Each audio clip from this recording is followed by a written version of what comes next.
Halo, Assalamualaikum, selamat malam, apa kabar hari ini? Semoga hari-hari kita tetap dalam damai dan terus berkesempatan, diberikan kesehatan, berbagi manfaat, dan menyebarkan kebaikan-kebaikan di muka bumi. Apa kabar hari ini?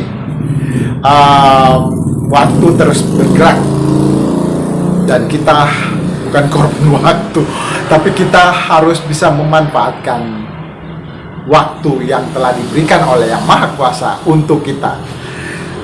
Semoga kabar-kabar baik juga menyertai hari-hari di kehidupan kita. Waktu menggeser peradaban dunia, menggeser peradaban manusia. Yang dulunya kita menonton siaran TV, berita-berita, tertarik dengan sinetron-sinetron, hiburan-hiburan di televisi. Tapi dunia makin sempit, dan sempit itu menjadi dalam satu genggaman smartphone, ponsel. Apa-apa bisa dalam smartphone, apa-apa bisa dilihat di ponsel.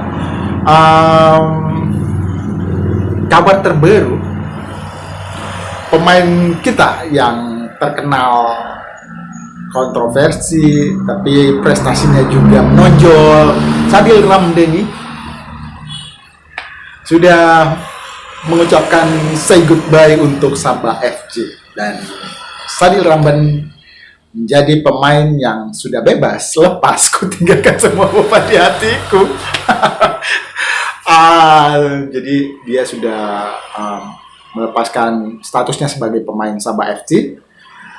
Klub manapun bisa meminangnya. Itu berita yang seliwiran tadi yang sempat kita lihat. Sebenarnya kita nggak serius melihat berita-berita perkembangan sepak bola karena ada banyak kesibukan lainnya, tapi tetap fokus memantau apa-apa yang terjadi di timnas. Jadi ada kabar terbaru dari timnas kita, ternyata ada program naturalisasi berikutnya untuk menambah amunisi, kemampuan kekuatan lini depan, lini serang, striker-striker yang juga dinaturalisasi oleh PSSI. Dan beritanya adalah sebagai berikut. Kita ini kan sudah keluar surat-suratnya dari FIFA, sehingga bisa memperkuat, di mana ada beberapa pemain kita yang di depan kan kayak Ragnar nggak bisa main karena ada kuning.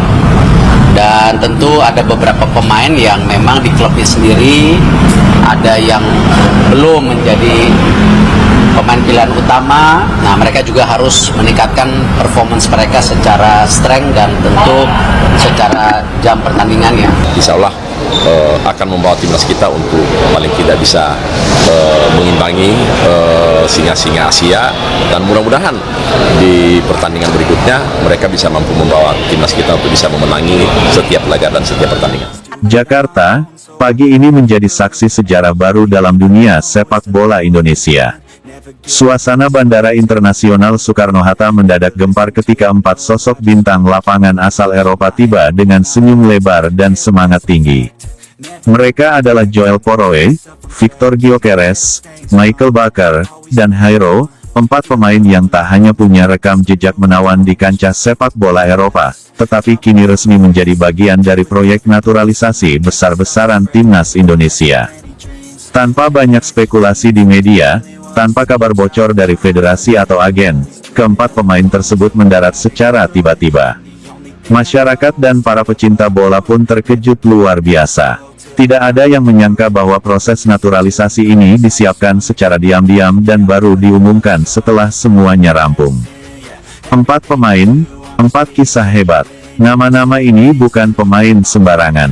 Mereka adalah talenta yang selama ini bermain di level top Eropa. 1. Joel Porroe, bek tangguh berdarah campuran Belanda Indonesia ini dikenal sebagai pilar utama di lini pertahanan klub Eredivisie. Dengan tinggi badan menjulang dan ketenangan saat membaca permainan, Joel diproyeksikan menjadi benteng baru pertahanan Garuda.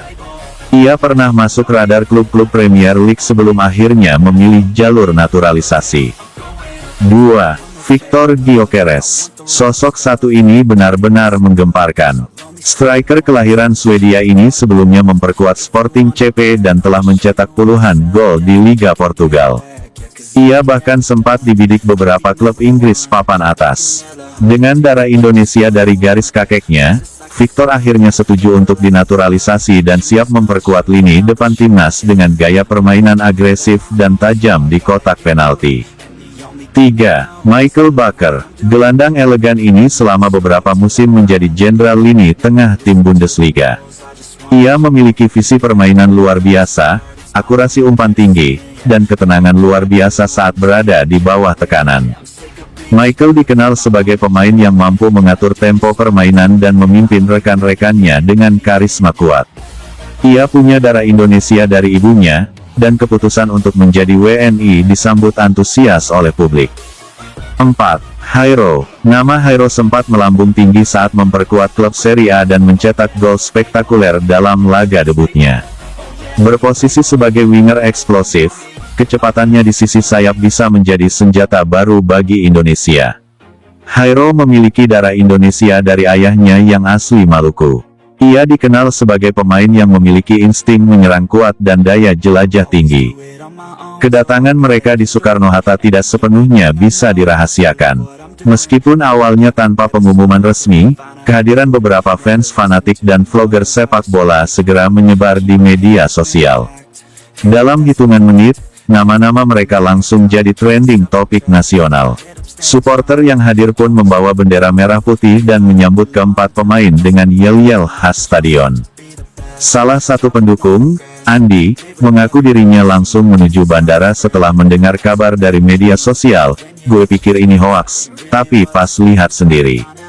Gila, ini bakal mengubah sejarah bola kita. Usai proses penyambutan, keempat pemain langsung menuju pusat latihan timnas Indonesia yang sudah dipersiapkan khusus di Jakarta. Dan sepertinya apa yang dikatakan oleh para pengamat dan netizen-netizen se-ASEAN, bahwa timnas Indonesia itu setiap kali pertandingan pasti akan punya pemain baru. Dan lawan-lawan kita yang segrup C di partai putaran ketiga menuju Piala Dunia 2026 juga demikian. Lawan-lawan kita heran kenapa setiap kali pertandingan timnas Indonesia selalu ada pemain baru. Dan terbukti akan menghadapi Cina nanti di tanggal 5 Juni ada 4 naturalisasi baru, kemungkinannya akan diturunkan 2 striker utama, dan ini adalah para pemain unggulan untuk menjadi daya serang baru di timnas squad Indonesia. Berita yang terbaru juga kita sempat tangkap bahwa tim Cina akan menurunkan lapis keduanya. Apa ini benar? Atau cuman sekedar memberi kabar untuk tim lawan, untuk tim kita biar tidak berlatih lebih keras, padahal di belakangnya mungkin ada strategi atau siasat yang tak terduga. Ya itu, ada 3 tim terbawah, peringkat ke-5, ke-6, dan ke-4 masih bertarung untuk bisa lolos ke fase berikutnya di putaran ke-4. Indonesia, Bahrain, dan Cina akan berebut 1 tiket untuk bisa lolos ke putaran ke-4 nanti. Berita lainnya, Federasi Sepak Bola Jepang memfavoritkan timnas Indonesia untuk bisa mendampingi. Itu dikatakan lagi di berbagai media olahraga bahwa Jepang lebih menginginkan timnas Indonesia yang berhasil lolos ke Piala Dunia 2026 nanti. Ya, semoga saja dengan tambahan amunisi 4 senjata terdepan, lini serang baru yang dihadirkan oleh PSSI untuk memperkuat timnas Indonesia dan membuktikan bahwa kita bisa mampu menghadapi 2 pertandingan terakhir dengan 2 kemenangan. Terima kasih sudah menyimak kanal Dedi Sapa Teman. Belum banyak berita yang kita dapat, kemungkinannya besok akan berlimpah berita. Terus bersemangat menjalani hari-hari berikutnya meskipun dunia semakin gonjang-ganjing dengan perang antar dua kubu Amerika hadapi Cina, yang banyak diberitakan di mana-mana. Tapi sudahlah, kita tetap fokus berbagi kebaikan-kebaikan untuk kehidupan yang lebih baik. Sekali lagi terima kasih. Assalamualaikum. Terus bersemangat. Dukung Timnas Indonesia menuju Piala Dunia 2026. Assalamualaikum.